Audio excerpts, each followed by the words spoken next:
Hi, everybody. Welcome to AWS Supports You. My name is Chris. I'm based out of Boston. I'm joined today by Harish and Kiran, who are going to be talking about scaling our workloads with Amazon Aurora. Harish and then Kiran, you want to go ahead and just give the audience a quick introduction of who you are?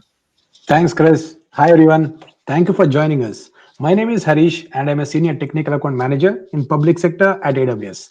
Nice meeting you all. I help customers with their cloud journey and make sure that I help them with their issues they run into and make sure that there are obstacles that they have or resolved and make their cloud journey happy. Cool. You're a hero. Kiran? Hello everyone, my name is Kiran. I'm a database specialist, technical account manager here based out of Dallas. I work with enterprise customers, providing database technical assistance and providing operational excellence and best practices. Thank you for joining today's session. Let's get started. Yeah, of course. So, like I said, we're going to be going over Amazon Aurora, specifically scaling your workloads. It's a subject that I'm not awfully familiar with, but I'm totally looking forward to learning some more. If you're in the audience and looking to learn some more as well, please put your questions into the chat. We will be stopping throughout to answer those questions, and we will address anything that you've got. So without further ado, I know we got a lot to go over. So Harish, take it away. Thank you, Chris. Thanks again, everyone, for joining us. So today we are going to talk about scaling your workloads on Amazon Aurora. As a part of agenda, today we are going to talk about Aurora, which is going to be the main topic. And we'll talk about shared responsibility, how Amazon takes over most of the workloads of the DBAs, database administrators. We'll talk about adoption patterns, and then we'll look into best practices and use cases. At any given point of time, if you have any questions, please put that in the chat. We are going to make sure that we address them in timely fashion. Let's get started. I hope most of the customers today globally are using Aurora. But what is Aurora? Aurora is one of the fastest growing AWS managed service RDS offering as of today. So why is that it's so popular? It is popular because it is very fast and it is also available at the high-end commercial databases. And at the same time, if you look at the scale at which Aurora scales up and down with the latest versions features of serverless V1 and V2, which is least recent, you would be able to see that it seamlessly scales up and down based upon the use case of the customers. And it's not required for the native provisioned RDS Aurora to actually provision the storage.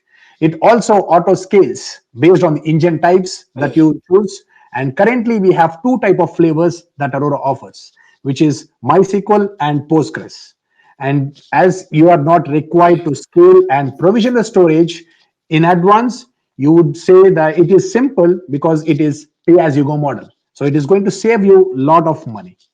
Those are all the benefits that you get with Aurora. And you will see all the supported versions for both MySQL and Postgres that are supported and compatible with Aurora in our public documentation. So the other advantage, why do customers choose Aurora is, if you consider native RDS database engines like SQL Server, MySQL, Oracle, multi-AZ, you would see that the EBS volumes are spread across two different AZs, which means even when one AZ is down, the other AZ is still able to manage and be able to procure and render the result sets. But with Aurora, we have one more additional AZ that is spun up, which means with Aurora, you will have the storage or the data copy that is available across three different AZs, which is kind of cool. And here, even with one plus one AZ down, which means even when two AZs are down, Aurora is still able to provide or manage the tolerance, and it will not impact the capability of writing and reading from the storage. And at the same time, we have internal monitoring tools that will look at these segments that are spread across these AZs for any unhealthy nodes or segments. Once it finds it, it will isolate the unhealthy segment, fix it, and self-heal. That is one of the beautiful mechanism that is available within Aurora. That is one more crucial key factor for all the commercial applications that doesn't or that can't sustain any downtime in the near real time. No, yeah, that sounds great. I mean, nobody wants to spend all their time trying to manually heal themselves, right? So it's great to have Yep. those solutions already in place to back you up. We're getting a couple of people reaching out in the chat. That's really great to see. Please continue to do so. Would love to talk to you. We do have a mention of Replit, which I am looking at here. It's software that I'm not familiar with. I don't know if either of you have heard of it, but definitely piquing my interest, something that I will look into after the stream is over. And we do have something from Mookie Monkey saying NoSQL is where it's at. Agreed. Looking to hear more and see how I can be brought into the conversation here. Thank you, Chris. Like I said, please keep that questions coming. We will answer them as we can. And we have replicas that are available. I'm not sure, Chris, if that was about replicas. Not as far as I can tell. It appears to be it's a collaborative browser-based IDE. So I don't know if that's going to be anything related to what we're talking about today. But of course, always happy to hear there are new exciting solutions to look into and learn more about. Definitely. Thank you, Chris. Yeah, stop me if you have any questions. We'll go through them. I will. We'll do so. Perfect. Now let's look at the shared responsibility model for running the databases or in specific managed databases offerings by AWS. So now if you look at this in native or on-prem world, because I myself come with a DBA background. So if you look at the DBA responsibilities, there are a lot that you can imagine about. You'll be responsible for scheduling the high availability, auto failover, backup and recovery, index maintenance, and also monitoring, which is crucial to make sure that the applications or the database is healthy and highly available. Besides the crucial part of schema management, query tuning, right? With the managed database offerings by AWS, you would see that AWS will take over most of the heavy lifting, which means it still need to be configured by the customer. Like you need to choose what is the backup window that you want to choose or the maintenance window. Having said that, once you choose that, you're all set. We as AWS service managed offerings provider, we would take care of all those maintenance activities on your behalf so that you can completely focus on the critical parts, which is schema design, query construction, and query optimization. And we also have inbuilt monitoring, which is kind of cool, which is CloudWatch metrics that is available. You can look at what exactly is the CPU utilization or how exactly is the memory performance on the RDS instance. And you can also set up alerts and SNS notifications in case something goes wrong. You can also integrate with other tools like EventBridge so that it can take care of corresponding actions. So we have all the other tools that can be integrated with AWS. That is AWS RDS Aurora in specific, which is why this is one more critical factor why customers look at Aurora. For sure. And it sounds like even with the right sizing there, that's something that you could reach out to a TAM about and they can guide you to the best option. So true. So true. And now let's look at the adoption patterns for Aurora. So who is actually using Aurora? And if you look at industrial best practices and recommendations, and as per the customer's cloud journey, I classified the adoption patterns into 4 different categories. The first category of pattern that you look at would be the customers who are currently running their workloads in the licensed commercial database engines. Example would be Oracle and SQL Server. And the factor that would drive the customers to migrate would be the cost involved with the licensing. The second category of the customers who adapt Aurora are the customers who are already on the open engine services like MySQL and Postgres. And the reason why they do that is with the cool features that are available in Aurora, like including serverless that is recently evolved and easy migration from open source, since they are all compatible flavors that are available in Aurora, which is MySQL and Postgres. Customers with the modernization effort move and adapt Aurora.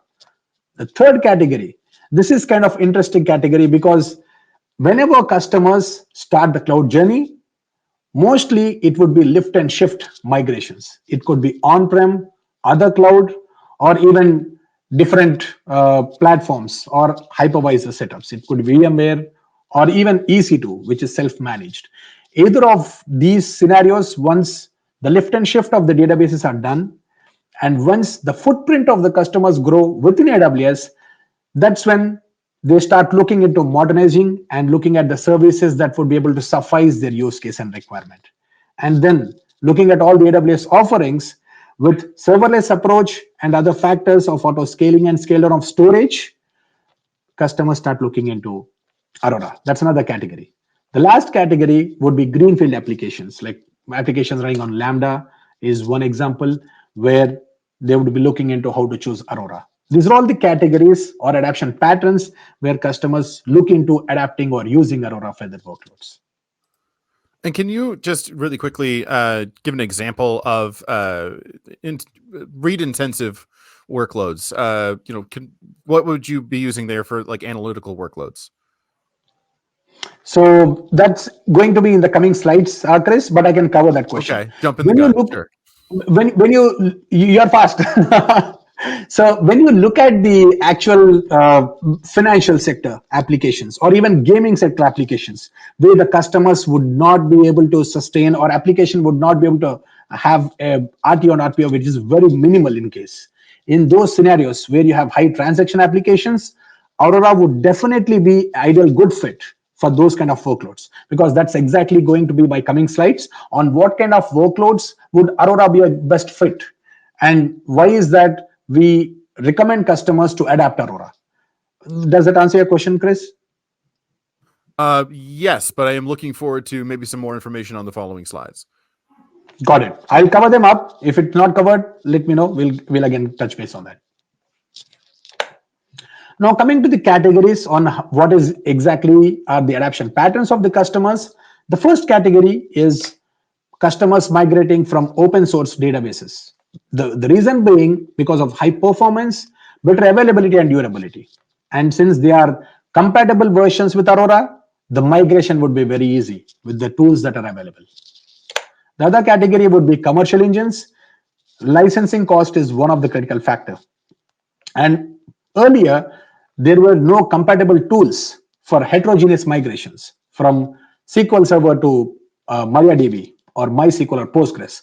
Now, with the AWS offering tools like Database Migration Service, which is one of the tools that can be used for heterogeneous migrations, it made the migrations for commercial databases into open source a bit easy.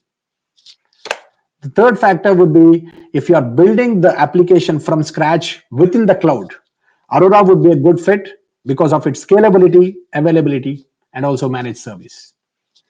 This is where, Chris, I will talk more about the suitable workloads for Aurora. Why is it more suitable for read-intensive workloads? So the first factor would be high concurrent workloads. With Aurora, we have a caching mechanism in which any application that is read intensive, it could be a data warehouse, or it could be any application, even reporting application, where you would have the reads that are cached, and frequently if there are any queries that are constantly used and consistently used at that scale, those kind of applications, because of the functionality available within Aurora, concurrent workloads and read intensive workloads would be ideal fit for Aurora. And if you also look at the real-time transaction processing, it could be financial sector, or also if you look at it could be the applications regarding gaming. Those are one more factors where the auto scaling is required. Because of the auto scaling functionality, which is inbuilt within AWS, Aurora, it makes it more appealing for any applications that have near real-time transaction processing and write intensive as well, wherein it scales out based upon the requirements, where you have high transaction or throughput requirements for gaming in specific, where let's say if you are launching a new game and if customers start using it, and if you have reached a workload which is more than anticipated workload, it makes it very difficult for on-prem applications to be able to scale, because the procurement itself will take a couple of weeks of time. Within Aurora, with clicks of button, with auto scaling feature, it will be able to manage and handle any of the incoming influx of workload. And this sounds like something that possibly already has a use case. Do you know of any public use cases that we could talk about? And specifically, like you mentioned gaming. So now that just kind of piques my personal interest as somebody who plays games far too much, probably. From use case perspective, I would say we have a couple of customers who are from gaming sector, and also from the financial sector. There are a couple of use cases, because all this case study that we are presenting today as a part of how to scale the workloads in Aurora, these are all based upon the real-time customer examples. For So sure. I can tell you one of the scenario where customer was having a workload that actually was read intensive, and they wanted to look at the database that can suffice their reporting servers. Okay. And we have tools like Tabula and others that can be used for reporting, but at the same time this application needs to have near real-time data, and at the same time it was read intensive. And that's when we looked into, or we proposed customer to look into Aurora because of its auto scaling and high throughput. And with the POCs that were conducted by the customer, it was actually meeting their or exceeding their requirement, I would say. And then customer definitely adapted Aurora, and now they are live, where their near real-time workloads and reports are running with the Aurora backend database.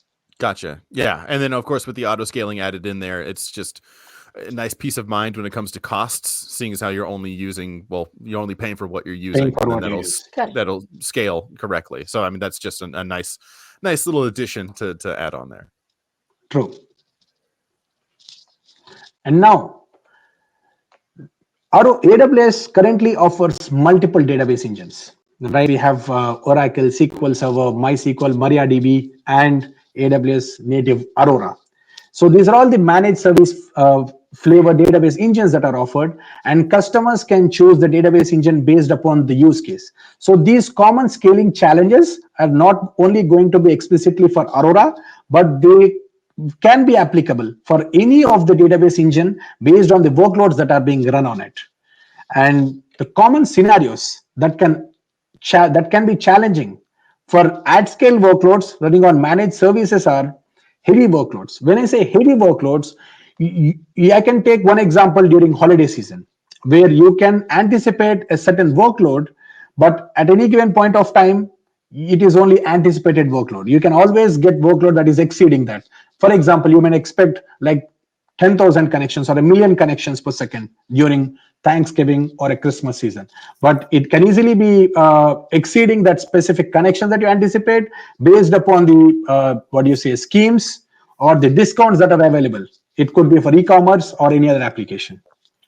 And in Aurora, explicitly, there would be IO charge or IOPS charge that is involved for both read and writes. That is one more factor that could be challenging for the workloads that are running on Aurora. The other aspect would be the limited storage capability for processing temporary files. Within Aurora, we have ephemeral storage that is tied to the instance class type that you launch while launching Aurora cluster. And if that storage is filled, currently the only factor scenario that can come in handy would be scaling the instance class type. So that is one more challenging aspect. So right sizing is always a factor that we as TAMs always propose customers. Determine what workload or what instance class type will suffice your use case. And the other factor would be difference in architecture processing. For instance, previously when we were talking about the reporting or ETL processing, I myself have seen and handled a couple of customers who had nightly bulk transactions that were being processed and fetched by the database for the downstream applications. Even that would add an overhead on the performance of the database. So case by case scenario, because not one solution fit all the issues, all right? So it depends on scenario to scenario on what can be proposed. The last aspect that would be challenging is if there are any engine specific limitations, because Aurora offers two flavors of engines, which is MySQL and Postgres. So if there are any limitations that are engine specific, which is MySQL limitations or Postgres, they are also going to carry forward onto Aurora. So any questions? I just want to pause. Go ahead, Chris. Yeah, a lot to digest there, actually, that I'm getting over. We did just get a question from a user, something that I'm not familiar with that you might be able to answer for us, but it's from Stealthy Hologram. I love the username. Says, sometimes MySQL users have issues with runaway queries, which can corrupt the database and make it unusable. How does Aurora handle situations like this? So this sounds like a security thing. Got it. Kiran, do you happen to know for MySQL?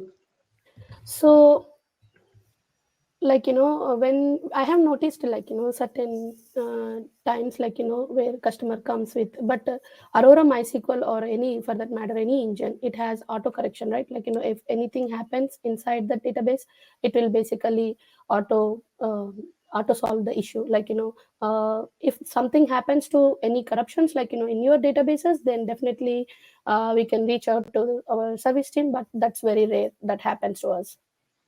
And I'm assuming that there's something, built in for backups and alerts and everything that's, automated that we've been talking about right now, that there should be things in place that you're going to get an alert. There's going to be sort of a backup process in case of, corrupted data, which just happens, unfortunately, that can help you solve that issue. But like you said, reaching out to the service teams, reaching out to a TAM or an SA who might be able to answer these questions for you is probably going to be your best bet to getting back to, a healthy state.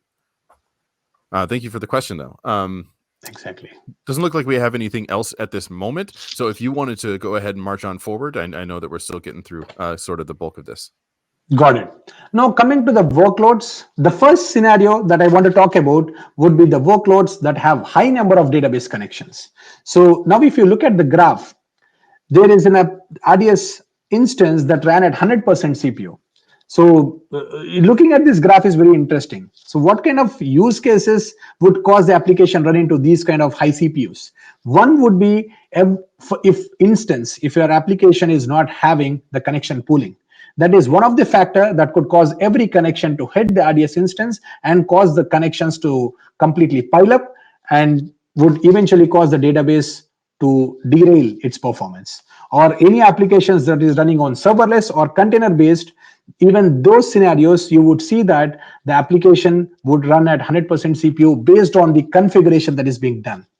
So with these kind of workloads, you definitely run into some challenges where you would see application running at more than 90% or consistently running in this scenario at 100% for quite good amount of time. With 100% CPU, it will not stay there.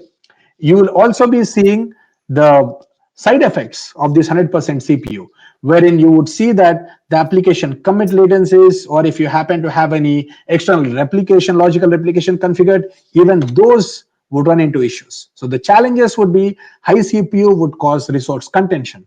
And also it is very tough to have connection management to be done. And at the same time, it would also degrade the throughput performance. Having all these challenges in place with the use cases that we have known, the solution to address these kind of high CPU performance issues would be to use the bigger instance class type. This is always a critical part that we as TAMs drive when we talk or have discussions with the customers. Please right size the instances and see if this is right fit for your workloads, and make sure that you are using the right instance class type. That could suffice. And connection pooling and RDS proxy, these are one more factors that could help with the performance, because proxy is something that can help. It is a fully managed and highly available, easy to manage database proxy service that is available. Caching is one more aspect that could help every connection reading directly from the disk, so that the data can directly render from the cache, which will also be helpful for application performance overall. And this next factor that I'm going to talk about is very interesting. Indexes. Most of the customers may get surprised having this on the list. Indexes would actually help with the performance improvement. But why is that indexes are noted as a challenge here? Having something that is more of a specific scenario would cause an issue, which means having one index will actually improve the performance of the application, but having more of those would derail the performance. So what are the typical use cases that actually will be causing this performance or these requirement is, if you look at OLAP or analytical workloads, or even if you have reporting systems. I'll take one example so that you'll understand this. If you look at the, I'll take manufacturing unit or application as one of the example. For the first year, if it's a startup company, you would look at sales month on month for the first year. But when you are entering into the second year, then you would start seeing that the company would start focusing into which product actually made good business and which product did not. So based on these requirements, the columns that the data may be fetched would change. Based on that, we may be looking into creating indexes on the additional columns.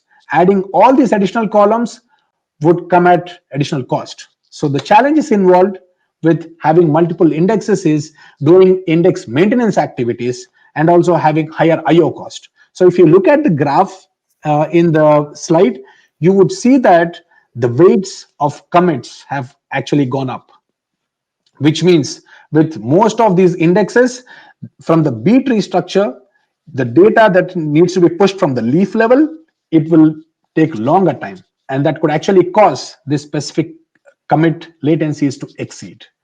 With these kind of requirements from the application perspective and the challenges that we have seen, there are a couple of solutions that we can propose. Is if your application is really OLAP workload related, or if you have ad hoc query requests that your application may incur, in those scenarios, you can use alternative approach of considering to use Redshift in case of Aurora that can provide ample or good performance compared to the actual RDS instance, Aurora.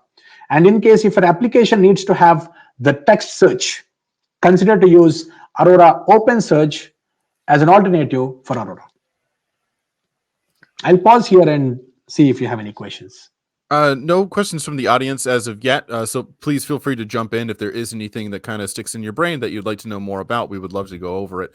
I have a question that is coming from purely, my frame of an ignorant mind. But would QuickSight also work here? I know that that's been used, at least in my side, I've used it for data entry and for this kind of application. So I don't know if that's something that you'd also recommend. So when you talk about QuickSight, Chris, it is just a UI. When you fetch the results for the QuickSight to create a dashboard, it again needs to be backed up by Athena or some other backend tool, right? So which means the tool that is actually storing the data, which you are again integrating with Athena or QuickSight would vary. So in this scenario, if you are using Redshift versus Aurora, the performance for rendering directly from the database would vary compared to using other tools like QuickSight for creating the dashboards that have the backend data stored in. Let me know if I'm making sense. No, yeah, now that makes a lot of sense. Yeah, I hadn't thought about it from that direction, but now it does make sense. I do. I have one question actually from the audience. Thank you. I think SK Blue, I'm sorry if I'm mispronouncing that, says, when I take backup of database getting timeout application AWS RDS MySQL community, how can this handle in Aurora? So if I understand the question correctly, Chris, when a backup is being taken from the database, you are experiencing the timeout. Is that right? That appears to be correct. Please feel free to correct us in the chat. That's my understanding of how the question is being asked. Got it. So usually when you're taking a backup, multiple factors that would come into picture. For instance, if you are having any actual backup window that is colliding with this specific backup that you're manually kicking in, or if you happen to have any maintenance window that is overlapping, or if there are any long-running transactions that are being currently happening, there could be multiple factors that definitely would impact the time it takes for the backup to happen and eventually timeout. So please consider to create a support case so that we'll be able to deep dive and see what is the scenario that your issue is running into, and we should be able to address your questions. Sure. Okay. Hopefully that answers the question. They did seem to say that they clarified that is what they meant by their question. So hopefully that helps them out. But if you have any other clarifying questions, please feel free to bring them up. We'll be here. We still got another 25 minutes left in our session here. So come at us. Thank you, Chris. Yeah, please get that questions coming in. The other factor that I want to talk about today is write-heavy workloads. What I meant by write-heavy workloads is if you look at transaction workload or financial workloads, where constantly we need to keep updating a specific column, or if there are any ETL bulk processing that need to be run nightly, those are the workloads that fall into these kind of use case category scenarios that could cause or put a huge write in pressure on the database instances. If you look at the performance insights workloads here, you would start seeing that there are too many waits, which means it is still waiting for the previous transaction or process to commit so that it can let the other transaction to go through. In those scenarios, you would run into challenges like commit latencies. If you have any logical replication, even you would see lags in that scenario. So to solve these kind of issues, you make sure if you are having bulk processing, please reduce the transaction size so that you would be able to make sure the processing will be faster.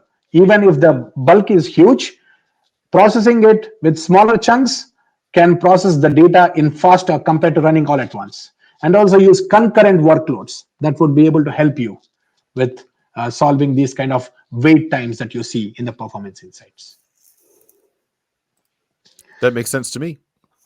The final scenario that I want to talk about today is volatile workloads. So volatile name itself is pretty interesting because in real world, we always anticipate that applications would be having the indexes in place and what do you say, other factors like the instances that are rightly sized. But in near real world, in ideal scenario is what I anticipate. But in real world, it's not the case because I have seen customers having app databases or tables that do not have indexes. And for the cost optimization purpose, customers run their applications as smaller instance class types. And with all these scenarios, you run into the similar challenges, having high IO cost. And also, if you happen to have a logical replication setup, you would see that the replication is lagging behind. So in these scenarios, it is always best practice to make sure that the columns that are being used in the queries are having the indexes in place, and at the same time, choose Redshift if the workload is analytical workload, and scale up if your database is not able to handle. You'll be able to see that in the CloudWatch metrics to see if the applications are able to handle your workloads. This is the other factor that I wanted to talk about. And the other scenarios you would look at where you would see that the performance may degrade for the AWS instance is storing big binary files like images in Aurora. If the use case is storing binary files, you can consider S3 as an alternative and give the reference of S3 within Aurora so that the renderings will be very fast. And at times I have seen where customers also use Aurora as queuing for your updating, fetching, and again making sure the database is up to date and again pushing the data in. So if your use case is something is of this sort, please consider to use SQS as an alternative approach rather than using Aurora, so that your performance of the Aurora is not actually impacted with the workloads. For sure. And I'd be curious to know of those joining us today, who's using Amazon S3, who's using SQS or any of these programs. Drop a 1 or a yes or something in the chat to let us know, because we'd like to know how prevalent this is amongst all of you. And of course, if you don't want to drop one of those, but you want to drop a question, you can also put that in. We would love to answer it as we still have time left in the show. We got one from Stealthy Hologram. So feel free to let us know which program you're using. We would love to know. But this is all great. I think Kieran is actually going to be taking over from this point to go over the rest of this, which I can just swap this in right now. So if there are no other questions or points right now, feel free to carry on. Thank you, Chris. So, so far we have discussed about what are the scaling factors, right? Like what are the scaling workloads challenges that we face, right?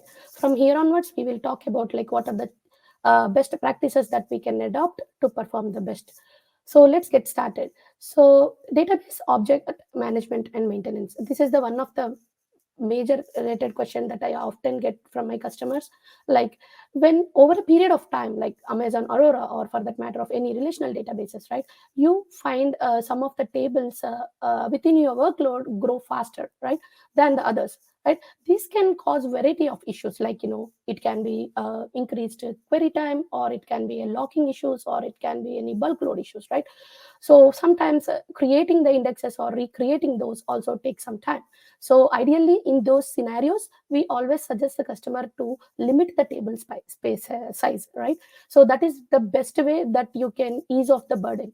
But the other way is the best thing that you can consider. If you are not able to archive the instant, like database, then the table partitioning is the one of the option. So what the table partitioning does is like it is a process where we split the large table into the series of small related tables, right?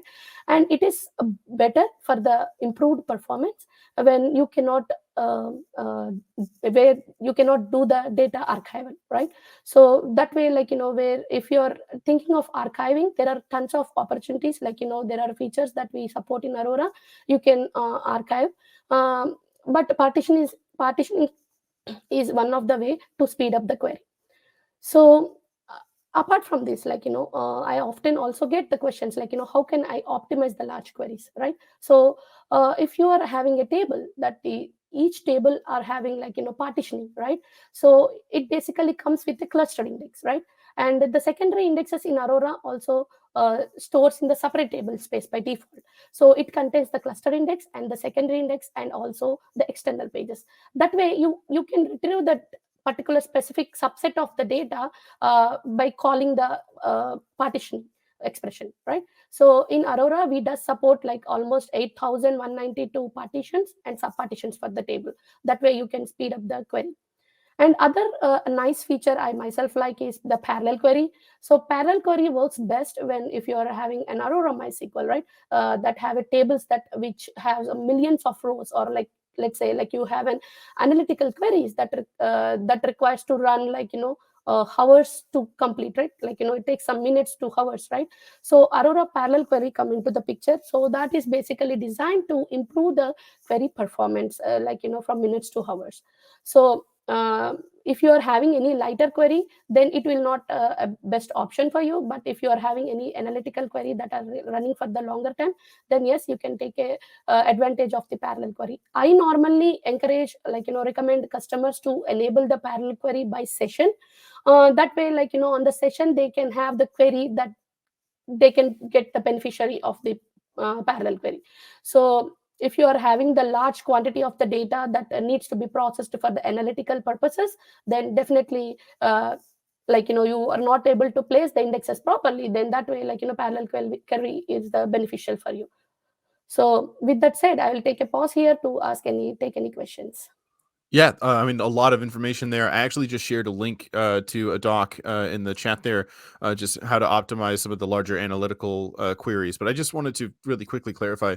Did you say that you can partition over 8,000? Like you can add over 8,000 partitions Right, into? right. Yeah. Wow. You can have up to 8,192 partitions and subpartitions per table.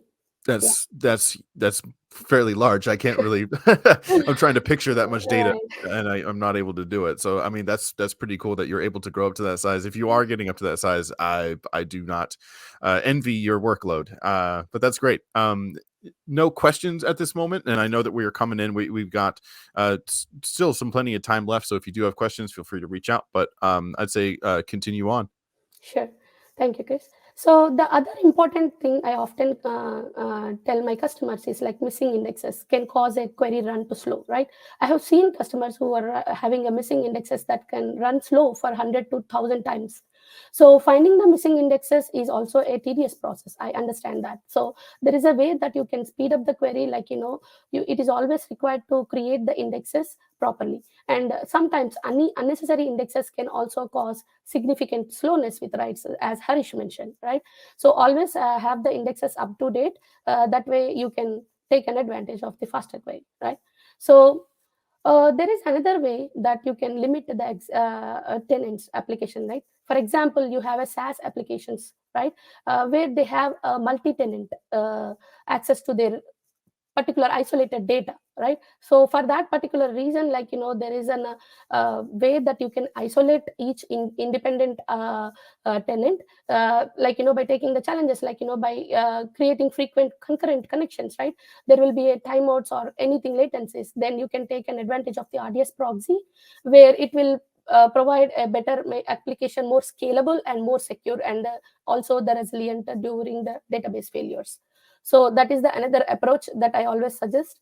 The other one in MySQL or any other engines is analyzing. So basically, if you are having any databases, if the stats are not up to date, right? So by updating the stats, that basically provides the table to bring the metadata faster and then perform the query quicker, right? So however, but running this analyze table periodically is always a recommended practice, but However, if you are running it on your production instance, you have to be very careful, right? You have to see the trend of those CloudWatch metrics by identifying if there is any low traffic window. Like you can take a look of the CPU utilization from the CloudWatch, right? You can see the queries pattern, like from the CloudWatch metrics, or you can see the select throughput or the DML throughput. So if you notice this kind of workload, like if you see very low pattern in this CloudWatch metrics, then it is the time that you can perform the analyze command safely. So always make sure to perform these kind of queries on off peak period. And as I mentioned, like there are way, if you are not able to partition, like if you're not, you can always have the option for the archival, right? So you have three options in RDS, like you can export to the snapshot S3, where you can copy the snapshot from RDS instance to the S3, right? So, or you can use your MySQL dump or the PG dump, right, to export the RDS, particular specific snapshot to the S3. Or you can use the AWS DMS, like you can archive the, you can create a cron job, right, where you can send the data periodically. So in another option in Aurora we have is select into output S3 file, where like above three mentioned options like the DMS or the export to S3, all these are like stores in the Parquet format, right? But whereas in the select into output file, like you can say send the data in the text file, right? It does not save it in the Parquet format, so that you can retrieve or like load back that particular data into the Aurora from the text files as like what you have previously stored in the S3. So that is another cool feature we have in Aurora. Quite a bit covered there. I don't have any great questions to come back with. Just a reminder to the audience that we're coming up here in the final looks like 13 minutes that we have left in our window to stream. So get those questions in if you want to know anything about Amazon Aurora or best practices, or if you're running into any issues. We got some experts here that might be able to help you out. Sure. So here Aurora design is like we are talking about the best practices, right? Aurora is designed for the highly concurrent workload, as Harish mentioned, right? So it is designed to provide high performance in cases of if you are having larger number of simultaneous connections, like for a particular database, right? However, if the performance may not be good if you are having a sequential reads, right? So in those cases, you can better take an advantage of the RDS MySQL or RDS Postgres instead of taking to the Aurora. So performance, like MySQL would be better for providing you the performance in that scenario, like where your application demands a sequential workload. So that one thing that you can consider while migrating to the Aurora. And another one is like someone asked, like how can we replicate the data, right? In Aurora we have a single master replication, but by providing one primary instances and supporting up to 15 Aurora read replicas, wherein the primary instance will take the read write operations, whereas and the data reader will take the reader replication, like read queries. So in Aurora, we do have two endpoints, like we have a cluster endpoint or the reader endpoint, or writer endpoint or the reader endpoint, wherein like Aurora cluster or the writer endpoint is will always direct the connections to the current writer, and whereas the reader endpoint, you can distribute all the connections across all your reader instances in a round robin fashion. So there you can also create a custom endpoint in Aurora cluster, wherein you can set a particular set of databases that you wanted to choose, like connecting for that particular endpoints, like doing the more load balancing, like choosing a particular instances to group the handle of the connections. That is another way that you can do using the cluster endpoint. And we also, as Chris mentioned, right, like auto scaling is dynamically, you can adjust the number of the Aurora read replicas, where you can have a single master replication, and in case if you are having any read replicas, and like if you are seeing any like sudden increase in the connectivity or the workload, Aurora read replica automatically scale up based upon the usage, and it scales down when there is no workload. Another cool feature that we have in Aurora is cloning, wherein we can basically create new databases for using the same storage for any if you're having any workload, that you wanted to test it, right? So there is another thing that you can do is copy on write protocol to support this cloning feature, so that you can definitely quickly spin up on your production copy to test anything on your production workloads. And another one is like understand when to use Aurora serverless as well as the provision. So I often get the customer's question like, when should I choose the provision over the serverless, right? So if you choose your instance class, and if you are creating the replicas with the read throughput, then if your workload is like, if you wanted to change the instances based on your workload, then Aurora provision is the one of the option. Wherein like, if you are having any intermittent or unpredictable workload, right, like for example a retail websites, or like if you are having any reporting databases, in those examples, like, you can always use the Aurora serverless. Basically Aurora serverless is more suitable for the infrequently used applications or the variable workloads, where if you are having any predictable pattern, or like, if your workload is an intake in the workload, then in that cases, like, provisioned Aurora is more suitable than the serverless. So that's about it. I will hold here and to see if there is any questions for me. Harish, if you have something. Okay. Yeah, Chris. I just wanted to add one use case that we Sure. recently have dealt with. So there was one customer story that I want to share, Chris. So the customer's use case was our application. When they created the cluster, even with Aurora, you can have single node cluster too.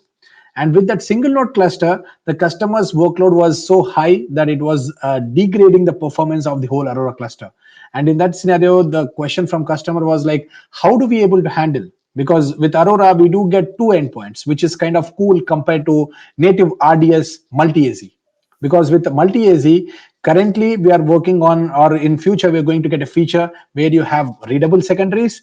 But with multi-AZ, we do not have option to read from the standbys in multi-AC scenario. But with Aurora, you get two endpoints, which is one writer endpoint and second is cluster reader endpoint. So the suggestion we provided to customer was to create the reader node. And like Kiran mentioned, since we have like 15 reader nodes that we can create, they would be able to load balance the workload even with the higher spike in the workloads that you have for read intensive. All you have to do is change the application configuration to be able to point the reads to the reader endpoint so that it will be able to load balance using round robin methodology and be able to respond back to the queries from the application. Okay. Yeah, that makes sense to me. I mean, yeah, you using the term round robin is really when it started to click in my brain. Like, I get you now. We do have another question from SK Baloo, who asked earlier. They're asking about migration, it seems like. So how much downtime is required to migrate AWS RDS MySQL Community Edition to Aurora? And looks like they're referring to CloudFormation templates there at the end. So yeah, there are multiple ways that you can migrate from RDS MySQL to Aurora MySQL, like, snapshot copy, right? You can restore the snapshot, or you can use the DMS if your time is very limited, like, if you wanted to do it within the limited downtime. Or we also have the blue-green deployment, wherein like that also done like, within under a minute. So there are multiple options based upon your application usage and the needs. Then we provide you the best action plan. Awesome. And we do have an episode on blue-green deployment that will be coming actually fairly soon. So keep an eye out for that. Sure. All right. So next, quickly look at what are the performance best practices, like what are the functionality, like, what we can do for the Aurora instances. So I always tell my customer, like, if you wanted to see the improved performance of your Aurora instance, having the data from the memory, like, accessing the data from the memory instead of from the volume is like, you can see improving the performance, right? So if you wanted to see optimizing the performance, we need to have allocate, like, enough RAM or memory on your Aurora instance, so that working set resides almost completely on your memory. So that way, like, if you see the performance on your Aurora instance that has like high volume read IOs, like in the CloudWatch metrics, and the buffer hit cache ratios going down, that it is a clear indication that the instance is running out of the memory, which is trying to fetch the data from the disk, right? So in those cases, you have to bump up the instance class, or tuning the workload is one of the best option. But you can always create a CloudWatch alarms by seeing always having the buffer hit cache ratio to the 100 or at least 99%. That way your instances is not running any memory related issues. Another way that you can always use is performance insights, right? Performance insights does not only provide you the database load, it also provide kind of activities, what is the responsible for a particular load, right? So it can provide you more sliced information, providing where the data is coming from, what is the activities it is happening. Am I having a high CPU, or I am having an IO bottleneck?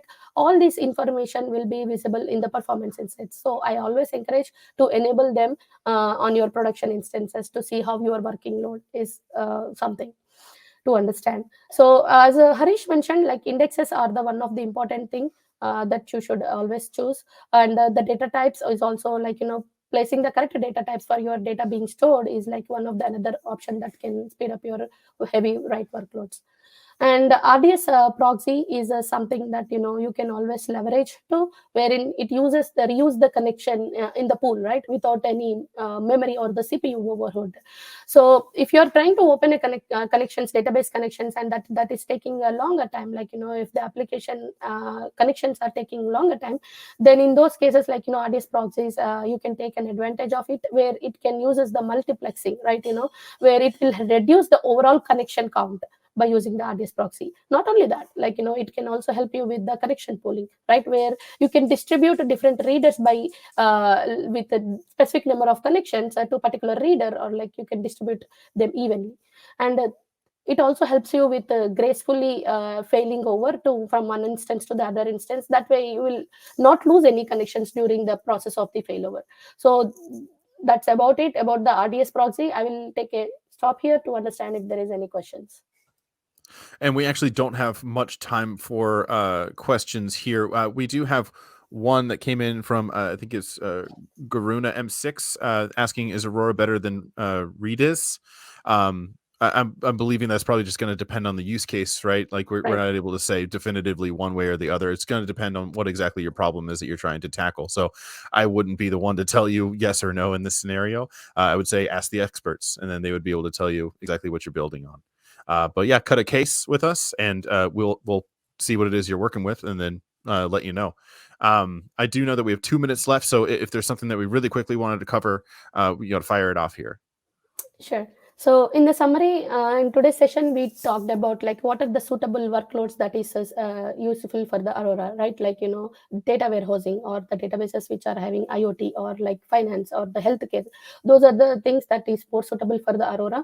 And it also provides several benefits like high performance, scalability, and cost effectiveness. If you have any managed services, we take all the burden. So that is more designed for that. So if you're having any concurrent workload, as I mentioned, it is suitable for if you're having a concurrent workload rather than having a sequential workload, then the RDS MySQL would be the best option for you. And you have to thoroughly understand what is the performance indication, prior to the migration. That way you can understand what are the challenges that you might face before and after. So that's why try to look out for your application use case, and it depends, right? Depending upon your edge case, depending upon your use case, you can always use either the RDS MySQL or the Aurora. Thank you. Yeah, excellent. Yeah, cool. Wow. Coming in right under the wire, like Indiana Jones rolling in and having to reach back for his hat. So I'm glad that we were able to keep it within the time frame. I want to thank you both for joining us and talking about it. I know that there's a whole lot of information that was in this video, so feel free to go look for it on YouTube. It'll be there as well if you missed anything and you wanted to catch up. Of course, we do stream every week, so we will be back next Monday, February 27th. We're going to be answering your repost questions on containers.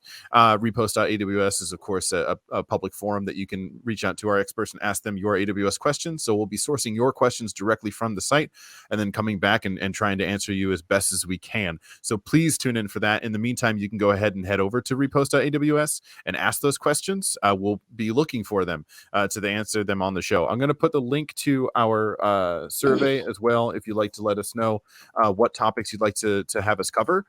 I do read those, so I would like to know what it is you would like to see us do. We're trying to make the show for you, so please tell me how we can make it better for you. Of course, again, thank you so much, Harish and Kiran. Really appreciate the time. Really appreciate all of you taking time out of your day to join us, and I hope you have an incredible rest of your week. And as always, happy cloud computing. Thank you very much. Happy cloud computing. Bye. Bye.